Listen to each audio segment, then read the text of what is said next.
কেমন আছো? দেখো, আমি একটা চিকেনের ভিন্ন স্বাদের রেসিপি রান্না করছি। তো এখানে আমি নিয়ে নিয়েছি কিছু গোটা মশলা। গোটা মশলাটাকে আমি ড্রাই রোস্ট করে নেবো।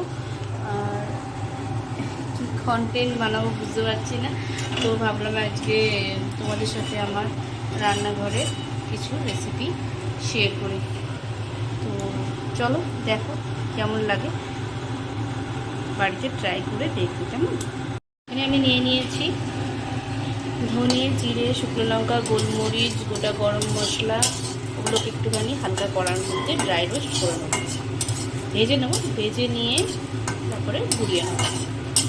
গুঁড়ানোর সময় খেয়াল রাখবো যেন একদম ধুলো না হয়ে যায়, একটু দানা দানা থাকবে।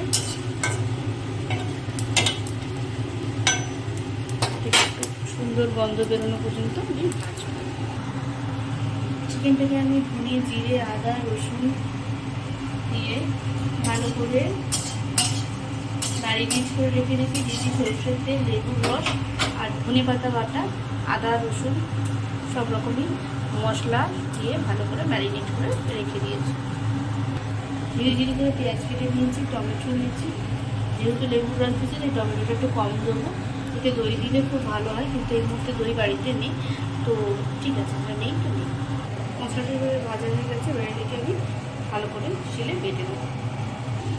সাদা তেলে করা যেতে পারে, কিন্তু আমি সরষের তেলে বানাচ্ছি।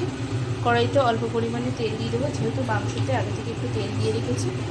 তো এই মাংসটা একটু ঝাল ঝাল করে হবে বলে আমি আমার ছেলের জন্য এখানে আলাদা করে বসিয়েছি।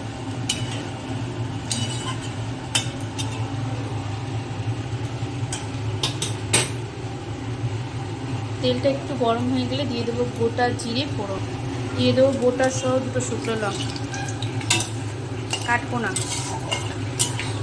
এটা পরে ভাত দিয়ে দলে খেতে ভীষণ ভালো লাগবে, তাই জন্য ওটা সহই দিয়ে দেবো। একটু বুঝে শুনে দেবেন, কারণ এটা আবার ফেটে যেতে পারে। তো এটা দেওয়ার সঙ্গে সঙ্গেই আমি পেঁয়াজটা দিয়ে দেবো।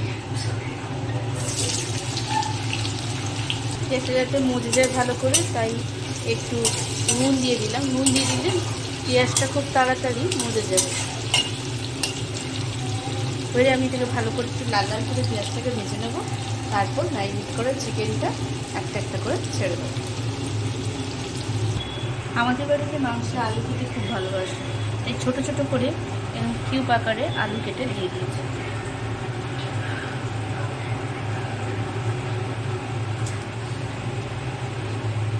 নর্মালি আমার বাড়িতে সবাই চিকেনকে কষা, চিকেনের ঝোল, লাল লাল করে ঝোল এসব খেয়েই ভালো লাগে, কিন্তু এভাবেও বানিয়ে দেখবেন ভীষণ ভালো লাগে।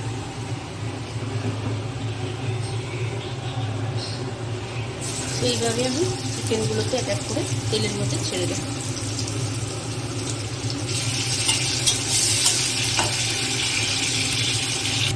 চিকেনের আলুটাকে একটু ভাজা ভাজা করে তারপরে বাকি মশলাটা আমি ঢেলে দেবো, টমেটোটাও অ্যাড করে দেবো।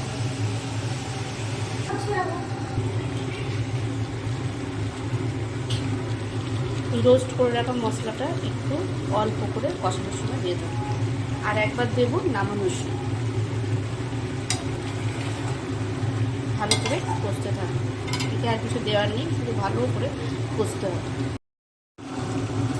দেখো মাংসটাকে খুব সুন্দর করে তেল বেরিয়ে গেছে।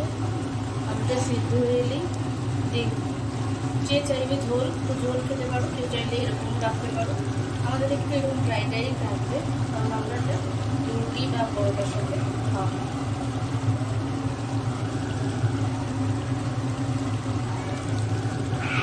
জমজমটি আছে ডিনার।